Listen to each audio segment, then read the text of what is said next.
नमस्कार बच्चों, स्वागत है आप सभी का हमारे YouTube channel Shri care institute पर। और हमारा आज का वीडियो MP बोर्ड कक्षा 8 की हिंदी के पाठ 4 पर है, जो कि है अपराजिता। तो चलिए बिना देरी के शुरू करते हैं।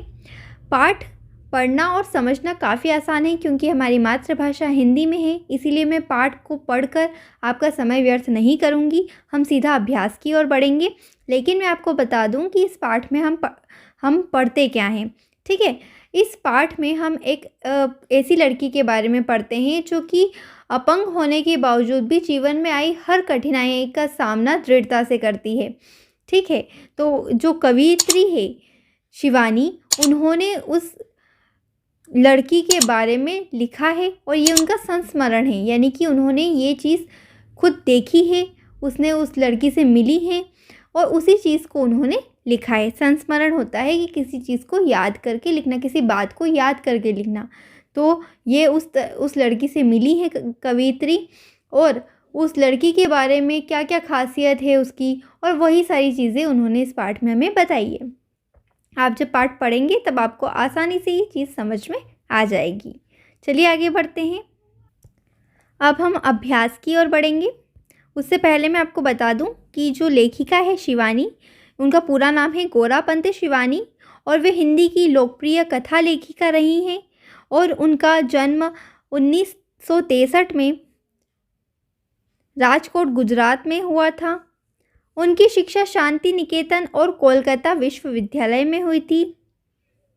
उन्होंने देश विदेश घूमा और उनके लेखन में उन्हें कई सारे सम्मान मिले, जिसमें कि पद्मश्री प्रमुख है। आगे देखेंगे अभ्यास में। निम्नलिखित शब्दों के अर्थ शब्दकोश से खोजकर लिखिए। विलक्षण यानी अनोखा, अकस्मात यानी अचानक, विच्छिन्न यानी अलग किया हुआ, उत्फुल्ल, प्रसन्न, निषाद दुख या उदासी, बुद्धिदीप्त मेधावी या तेज बुद्धि वाला, जिजीविषा जीने की इच्छा। आगे देखिए। कंठगत यानी गले में आना, उत्कट यानी प्रबल, नियति भाग्य, शतविक्षत यानी घायल, आभा मंडित यानी तेज से युक्त, पटुता यानी चतुराई, ख्याति प्रसिद्धि, आघात प्रहार या चोट, व्यथा कष्ट या रोग, नूर मंजिल लखनऊ में स्थित मानसिक रोगियों का अस्पताल। आगे देखेंगे हम। निम्नलिखित प्रश्नों के उत्तर संक्षेप में लिखिए। अपराजिता संस्मरण की लेखिका कौन है? वो है गोरापंत शिवानी। डॉक्टर चंद्रा की माताजी का नाम क्या था? श्रीमती टी सुब्रमण्यम। डॉक्टर चंद्रा को सामान्य ज्वर के बाद कौन सी बीमारी हो गई थी? वो हुई थी पक्षाघात की। वीरजन्नी का पुरस्कार किसे मिला? श्रीमती टी सुब्रमण्यम को। चलिए अब इनके ये जो उत्तर हैं इनको भी हम विस्तार से लिखेंगे और इन पंक्तियों का भी आशय हम स्पष्ट करेंगे। पहला है, लेखिका की दृष्टि में डॉक्टर चंद्रा सामान्य जनों से किन बातों में भिन्न थी, यानी बाकी लोगों से वो किस तरह से अलग थी। डॉक्टर चंद्रा सामान्य जनों से अनेक बातों में भिन्न थी। वे असामान्य रूप से शारीरिक अक्षमता व रोग से पीड़ित थी। उनके शरीर का निचला धड़ निष्प्राण मांसपिंड मात्र था, फिर भी वे सदा उत्फुल्ल रहती थी। उनके चेहरे पर निषाद की कोई रेखा भी नहीं दिखती थी। उनमें अदम्य साहस और उत्कट जिजीविषा थी। जिजीविषा का अर्थ होता है जीने की इच्छा। उनके मुखमंडल पर बुद्धि की दीप्तता झलकती थी। उनका व्यक्तित्व अनेक महत्वाकांक्षाओं से परिपूर्ण था। उन्हें अपने शरीर की अपंगता से बेचैनी नहीं थी। उनमें अद्भुत साहस भरा था। उन्होंने अपनी थीसिस पर डॉक्टरेट की उपाधि ग्रहण की। वे कभी भी किसी से सामान्य सा सहारा नहीं चाहती थी। उन्होंने अपनी विलक्षणता से MSc में प्रथम स्थान प्राप्त करके बंगलौर की प्रसिद्ध इंस्टीट्यूट ऑफ साइंस में अपने लिए स्पेशल सीट अर्जित की और बाद में शोध कार्य भी किया। राष्ट्रपति से गर्ल गाइड में स्वर्ण कार्ड पाने वाली प्रथम अपंग बालिका थी। उसमें संगीत के प्रति भी रुचि थी। इसी कारण से लेखिका की दृष्टि में डॉक्टर चंद्रा सामान्य जनों से कई बातों में भिन्न थी। अगला है, लेखिका ने जब चंद्रा को कार से उतरते देखा तो वे आश्चर्यचकित क्यों रह गई। लेखिका ने जब चंद्रा को कार से उतरते देखा तो वे अचंभित रह गई। कार का द्वार खुला, एक प्रौढ़ा ने उतरकर पिछली सीट से व्हील चेयर निकालकर सामने रख दी। कार में से एक युवती ने धीरे धीरे अपने निर्जीव धड़ को बड़ी सावधानी से नीचे उतारा और बैसाखियों का सहारा लिया और व्हील चेयर तक पहुंची तथा उसमें बैठ गई। अपनी व्हील चेयर को बड़ी तटस्थता से चलाती हुई कोठी के अंदर चली गई। डॉक्टर चंद्रा को नित्य नियत समय पर अपने कार्य करते देख चकित होती। जब वह मशीन की तरह बटन खटखटाती अपना काम किए चली आती थी। डॉक्टर चंद्रा अपनी अपंगता से बिल्कुल भी बेचैन नहीं लगती थी। उनकी आंखों में अदम्य उत्साह और उत्कृष्ट जिजीविषा थी। उनमें महत्वाकांक्षाएं भरपूर थी, अतः उन्हें देखकर लेखिका अचंभित रह गई। अगला देखिए, निम्नलिखित पंक्तियों का आशय स्पष्ट कीजिए। पहला है, बित्ते भर की लड़की मुझे किसी देवांगना से कम नहीं लगी। ऐसा लेखिका ने डॉक्टर चंद्रा के बारे में कहा है। इसका मतलब होगा लेखिका को अपंगता से ग्रसित लड़की देवांगना से कम नहीं लग रही थी। उसके चेहरे पर अद्भुत कांति थी, उसमें बुद्धि बल और आत्मनिर्भरता थी, यद्यपि वह शरीर से बहुत छोटी थी। मैडम, मैं चाहती हूँ कि कोई मुझे सामान्य सा भी सहारा न दे। उस छोटे से आकार की अपंगता से ग्रस्त बालिका ने लेखिका से कहा कि वह नहीं चाहती है कि कोई भी व्यक्ति उसको थोड़ा भी सहारा दे। वह स्वावलंबी बनकर रहना चाहती थी। अगला है, चिकित्सा ने जो खोया वह विज्ञान ने पाया। लेखिका का कथन सही है, क्योंकि चिकित्सा ने डॉक्टर चंद्रा की अपंगता को ठीक नहीं किया, जबकि विज्ञान के क्षेत्र में डॉक्टर चंद्रा ने अनेक सफलताएं प्राप्त की। डॉक्टर चंद्रा ने बीएससी और एमएससी प्रथम श्रेणी में उत्तीर्ण और डॉक्टर सेठना के निर्देशन में 5 वर्ष करते हुए पीएचडी की उपाधि प्राप्त करके विज्ञान के क्षेत्र में अपना अमूल्य योगदान दिया। अगला है, बुद्धिदीप्त आँखों में अदम्य प्रतिफल प्रतिक्षण भरपूर उत्कट जिजीविषा और फिर कैसी कैसी महत्वाकांक्षाएं। इसका अर्थ होगा, लेखिका के अनुसार डॉक्टर चंद्रा की आंखों से ही उनकी बुद्धि का तेज झलकता था। उनमें कभी न रुकने वाला उत्साह था। उन्हें किए गए कर्म के फल की प्राप्ति में विश्वास था। प्रत्येक क्षण अत्यंत तीव्र एवं उत्कट रूप में जीवित रहने की इच्छा थी। इस पर भी उनमें अनेक महत्वाकांक्षाएं थी।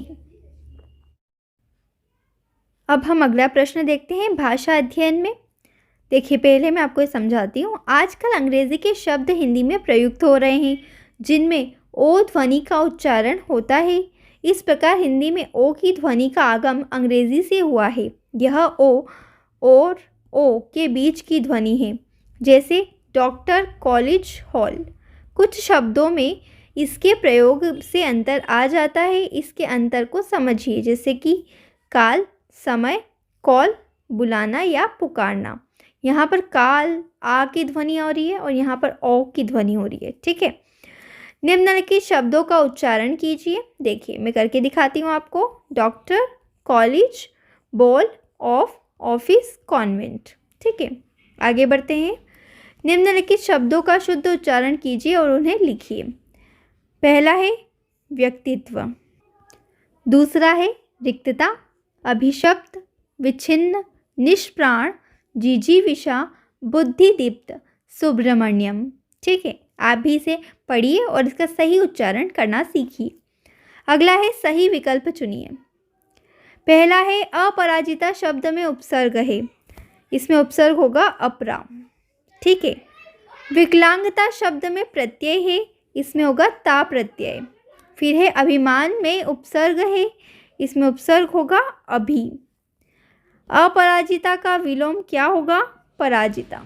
ठीक है, आगे देखिए। पढ़िए और जानिए। क्या पढ़ना है और क्या जानना है, ये हमारे लिए बहुत ज़रूरी है। इसे पढ़ेंगे तभी हम समझेंगे। जैसे पहला क्या है, मोहन को कल इंदौर जाना है। मुझे सूचना मिली है कि मोहन को कल इंदौर जाना है। मोहन को कल इंदौर जाना है और उसके बाद उसे देवास जाना है। 3 तरह के हमारे सामने वाक्य है। उपयुक्त वाक्यों में क्रमांक 1 में एक ही वाक्य है, 2 में 2 है और 3 में 2 वाक्य हैं। किंतु क्रमांक 2 और 3 के वाक्य 2 भागों में बटे हुए हैं। ऐसे एक ही वाक्य के छोटे छोटे वाक्य उपवाक्य कहलाते हैं। ये उपवाक्य संयोजक से जुड़े होते हैं। इस प्रकार की वाक्य रचना संरचना को अब समझिए। रचना की दृष्टि से वाक्य के प्रकार। रचना की दृष्टि से वाक्य के 3 प्रकार हैं: साधारण, मिश्रित और संयुक्त वाक्य।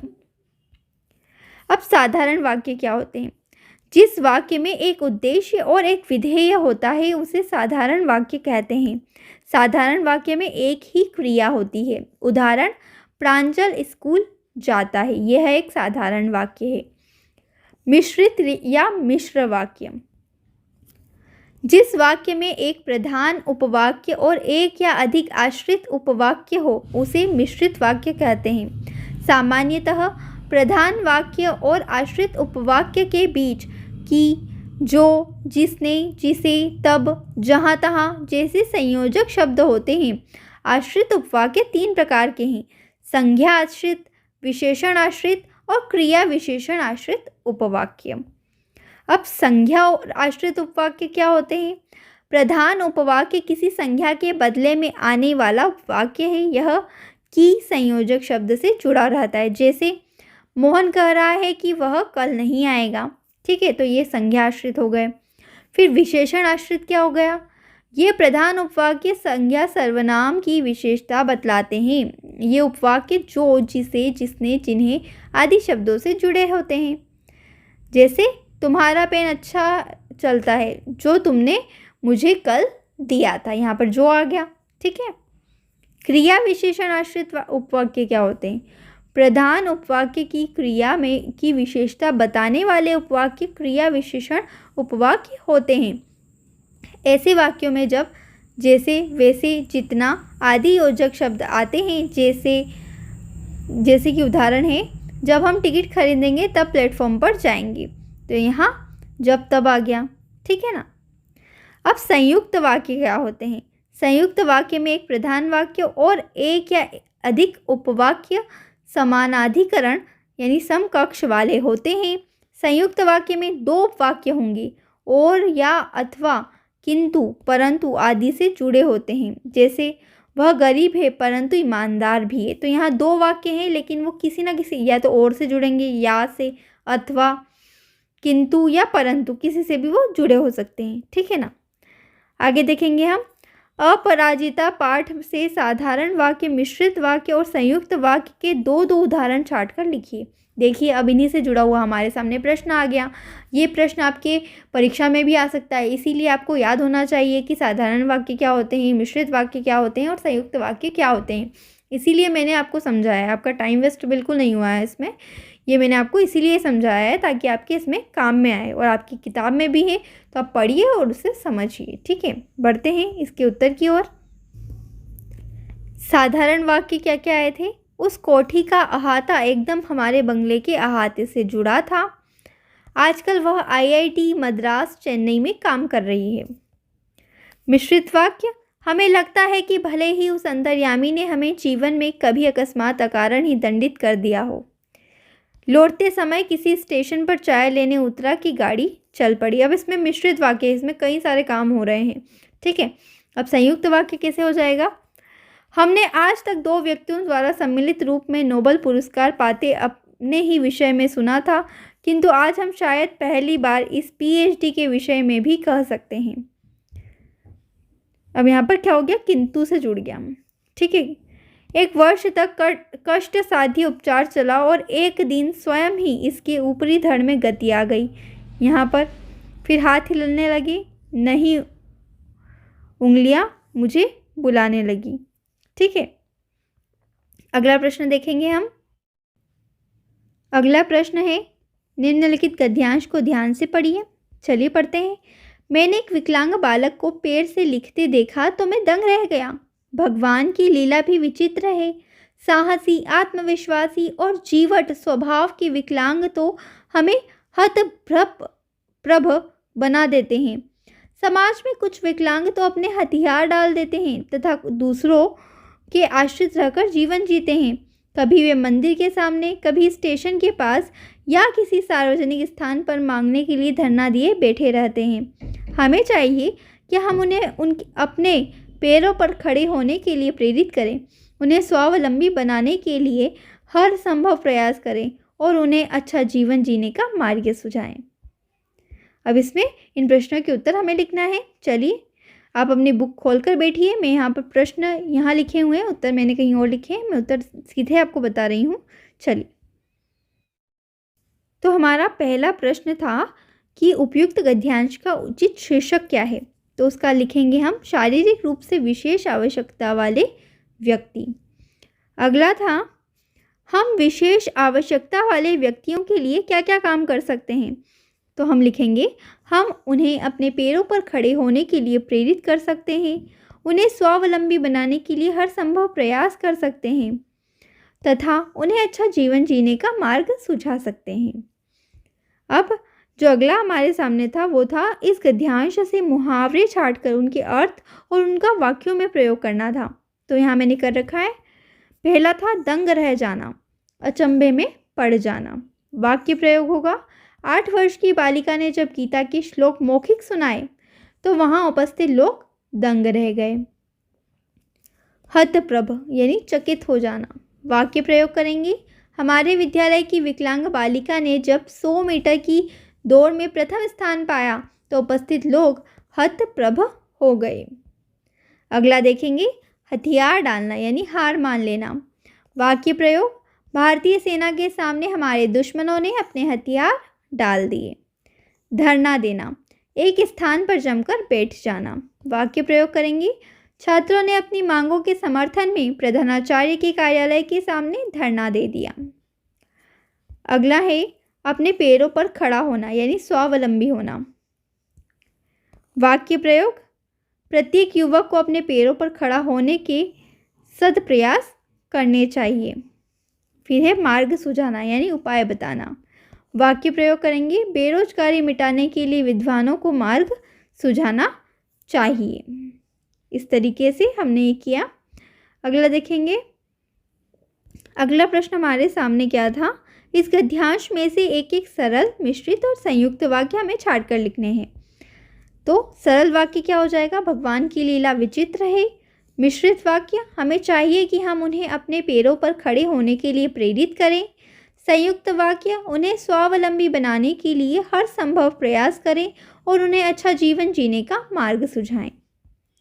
ठीक है, अगले प्रश्न की ओर पढ़ते हैं।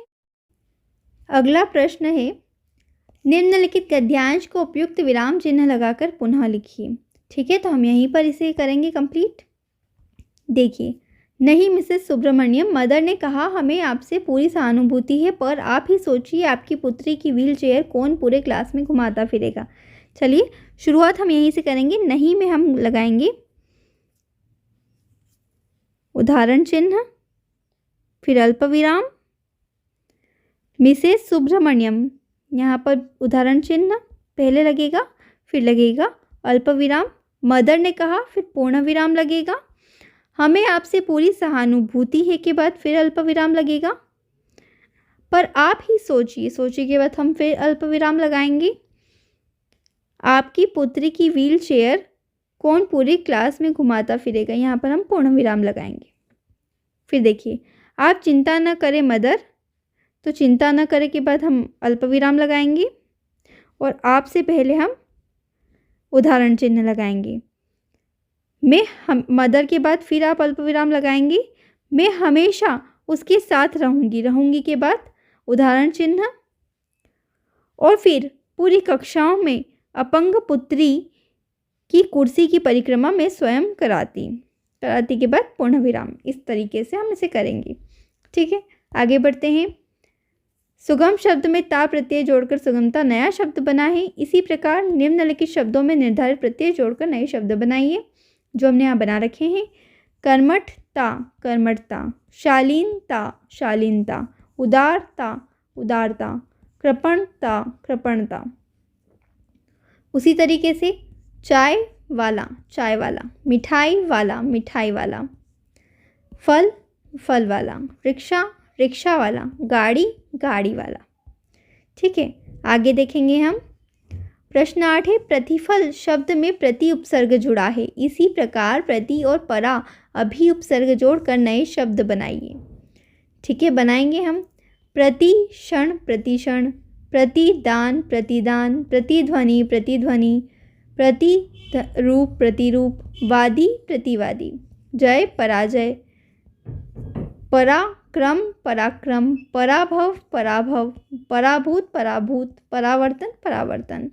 अभी जोड़ेंगे तो अभिमुख, शाप, अभिशाप, नव, अभिनव। वीडियो को एंड तक देखने के लिए धन्यवाद।